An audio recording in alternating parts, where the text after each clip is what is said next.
Good evening. Thanks very much for joining us on India Business Hour. Our top story is all about the budget and the finance minister. He's had a busy day today. He's met with India Inc. And in the evening, he hung out with CNBC TV 18 Senthil Chengalvarayan on Google Plus, the first ever Google Plus hangout by the finance minister, taking questions from Anand Mahindra, Jahangir Aziz, Manish Chokhani and a whole host of homemakers and students on what they thought of his budget and what they would like him to do to restart the engines of growth.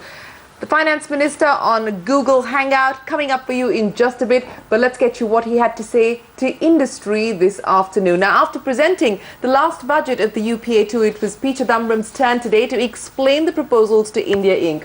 While he acknowledged the challenges that the economy faces, he was not in a mood to take any pleas from industry leaders to either rationalize tax proposals. The focus now is going to be to engage with foreign investors, and Chidambaram was clear he will travel to Mumbai, Japan, US, Canada and hold meetings with FIIs. More announcements also expected in the reply to the budget in Parliament, especially on rationalization of withholding tax on debt instruments to 5%.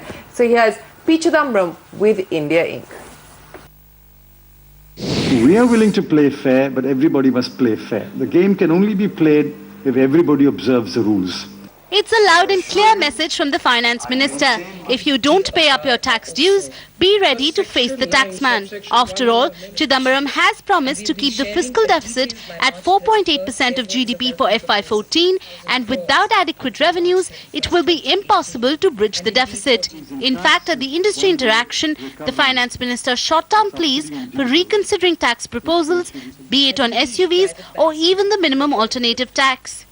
This 3% increase in tax is one way of recovering the subsidy on diesel, which the SUV consumes. I don't see any purpose in reopening the debate on MAT. On the controversial retro clause from the previous year's budget, the finance minister said any changes on the clause will have to be vetted by Parliament, and that can happen only after the Vodafone issue is resolved. Once we have clarity on how that case is resolved, then we go to Parliament with a set of amendments and say, listen, the Vodafone case has been resolved in this manner. Therefore, we're coming up with a set of amendments. But one also saw some words of comfort, with the FM assuring India Inc. that he would continue to impress upon RBI Governor D. Subba Rao the need for a conducive interest rate regime. I hope that interest rates will come down. In fact, ever since I took over, we've been working to see that interest rates come down. India Inc. on the other hand is keeping its fingers crossed.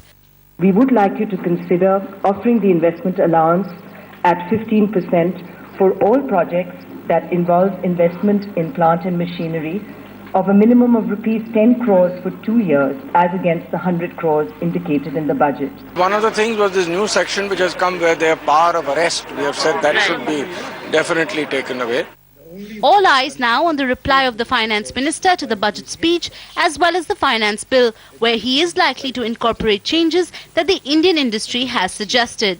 In New Delhi with Rituparna Bhuya, Akanksha Sethi. Well, that was the finance minister telling India Inc. I know there's more than 48,000 people who pay or whose income is over 1 crore rupees. Disclose yourself or the taxman is going to come get you. But like we promised you, here's the finance minister using Google